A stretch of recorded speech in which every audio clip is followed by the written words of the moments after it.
Hi, welcome to another dose of virtual vitamin Z. My name is Steven, and I'm the curator of Humane Education for the Detroit Zoological Society. Today, let's get started with a game. And the name of this game is Animal Trivia.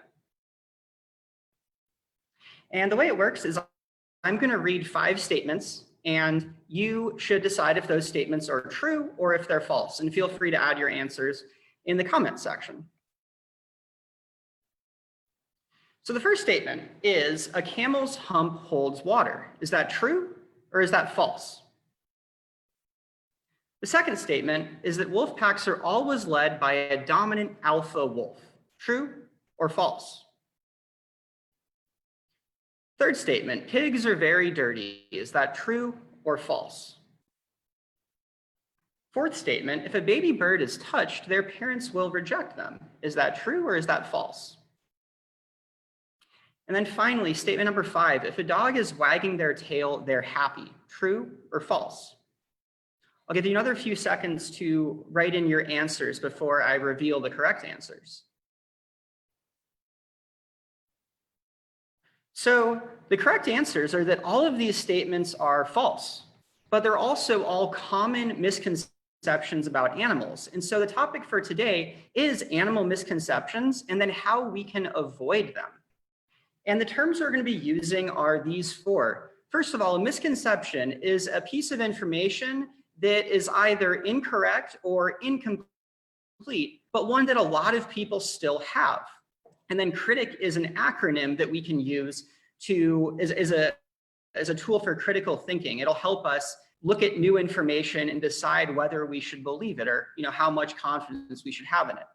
And then finally, greenwashing and humane washing are 2 threats to our critical or to our understandings of information that we should avoid and we should think critically about. And I'll introduce those more in context. But to get started, let's go back to those 5 misconceptions and let's learn the more accurate information and then also think about lessons we can pull from them. So first of all, one misconception, the camel's hump holds water. Actually, they hold fat. One of the reasons people might have this misconception is that camels can go a long time without water, but it's not because they're storing water in their humps. And the lesson from here is that I don't know about you all, but if any of you all have this misconception, I believed it for a while, and I'm pretty sure that it was an adult who told me it when I was younger. So a lesson here is not everything that you hear is true, even if it comes from an adult or somebody that you might trust. Second misconception is about wolf packs always being led by a dominant alpha wolf. The truth is that wolf packs are usually families, especially in the wild. And so this idea of there being a dominant alpha wolf that has outcompeted the other wolves for that leadership position in the pack is really not the case in most cases. And the lesson we can learn here has to do with the researchers who came up with this information. Initially, some researchers saw that in a certain context, there was this competition among wolves. But later on, they realized that was only in a specific context and that a lot of other contexts, especially in the wild, it was the parents of a pack who were the leaders. And that is really similar to what's the case in a lot of other animal families and animal groups. So the researcher who would initially, popularize this idea of wolf packs being led by a dominant alpha wolf actually said, you know what, I got more information and actually I go back on what I said earlier.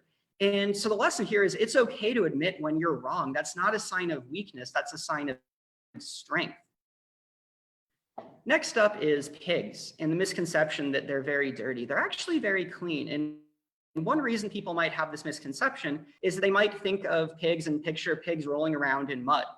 And the reason pigs do that isn't because they're dirty. They do it to cool down. They don't sweat and release heat like humans do. And also to protect their skin from insects or maybe the sun. But in many other areas of their life, they are very clean. And that the choice of rolling around in mud doesn't have to do with the fact that it's dirty. And so a lesson here is that misconceptions can affect how we feel about animals, what we might call our attitudes towards animals. A lot of expressions have to do with pigs being dirty or smelly. And if we think of them in that way, then that might contribute to having more negative attitudes towards them than if we focus on things like the fact that they're actually quite clean or that they're very intelligent, which might give us more positive attitudes. Next is about birds and this idea that if a baby bird is touched, their parents will reject them. In truth, most likely if a baby bird is touched, their parents will still care for them. And I think this is an interesting one because I think that this misconception comes from wanting to avoid harming birds and doing what's best for them. But bird parents provide a lot of care for their young. And so just because somebody picks up a bird and puts them in a nest wouldn't mean that they would stop providing that care. That said, it is really important to make sure that the bird that you see needs your help. In a lot of cases, birds on the ground are just safe where they are, and the best thing to do is to walk away. And so if you run into a situation like this, it's important to think critically and contact a licensed wildlife rehabilitator to see what the best thing to do is. And so a lesson here is that misconceptions don't just affect how we feel about animals, but they also affect how we treat animals, our actions towards them. And then finally, there's the misconception that if a dog is wagging their tail, they're happy. Now, the truth is that if a dog is wagging their tail, they may be happy, but they also may be defensive or they may be anxious. And so it's important to read that situation more before immediately going and trying to interact with a dog, especially a dog who you aren't familiar with. And so a lesson here is to avoid all or nothing thinking. If you see a claim and that claim has the word all or always or nothing or never, that's a good signal to put on your critical thinking cap and think about whether it's really the case that this is always the case or never the case. So that leads me to our activity, and our activity is called being a critic. And by doing this activity, we'll be increasing our knowledge and our sense of responsibility, and we'll also be strengthening our critical thinking and our empathy. And the supplies we'll need include a piece of paper, a pencil, and then a computer with internet access. And so CRITIC, I had said, is an acronym. And so each of those letters stands for a word, and each of those words is a step that we can use in the process of deciding whether we should trust a piece of new information. First of all, C for claim. What is the claim? Are we saying that if a dog is wagging their tail, they're always happy, for example? That would be a claim. And then what's the role of the claimant? What do you know about the person making this claim? Do you know who they are at all? If you do they have expertise in this area? Are they trustworthy? And then the information backing the claim. So if you ask for more information, do they give you that information? Or if you search for more information to support the claim, can you find it? Testing, especially if they're making a claim about how effective something is, have they tested that? And if so, can you see those tests? And independent verification refers to if other people were to do the same tests, would they get the same or similar results? And then finally, a conclusion. With all of that, with all of that information, make a conclusion about how trustworthy this piece of information is. So to make this a little bit clearer, I have an example. Let's pretend that I am trying to sell you a product. This is a fake product, but the product is called Greenwash. And it's a highly effective dish soap that's also good for the environment. That's the claim I'm making to you, so you should buy it. So what's the role of the claimant? Maybe I'm not a humane educator in this case. Maybe I'm the owner of the company that makes Greenwash. So if that's the case, I have a lot to gain from selling it to you and from you believing this claim.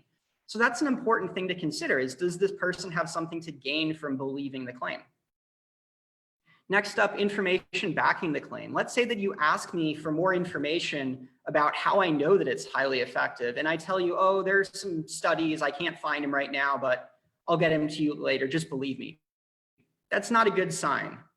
And then testing. When I say that it's highly effective, was there a process I went through to demonstrate that? How do I define highly effective? How do I define good for the environment? And how do I test those things? Independent verification. If I did do testing, could other people do the same testing? Am I open about what that testing was, and can other people do it as well and get similar results? And then finally, draw a conclusion. And in this case, I would say the conclusion is you probably shouldn't buy Greenwash from me. And the reason I chose that name goes back to those final two terms, greenwashing and humane washing. And these are processes in which a company or an individual might make a product or a practice seem good for the environment or seem good for animals without actually that being the case. And some examples of it include green advertisement or green packaging. It also includes making claims that don't really mean as much as we might think. So saying this is animal friendly when that doesn't have any sort of certification backing it up. So those are particular cases where it's really important to use this critic process to think through claims that you see. And that leads me back to the Detroit Zoological Society. And at the DZS, we practice animal care every day. We celebrate and save wildlife every day. And it's really important that we address misconceptions that people may have, in part because that's one way that we can all help animals. We need accurate information about animals to make informed decisions and take informed actions. So that's why it's so important to humane educators, and in particular to us at the DZS, to prepare people to think critically about the information they receive, especially when it comes to animals and the environment. So I hope that you've enjoyed this lesson and also learned something from it. If you're interested in more virtual vitamin Z, you can find more at our website, detroitzoo.org, and then going to the education tab and clicking online learning. Until then, stay safe and have a great day. Bye.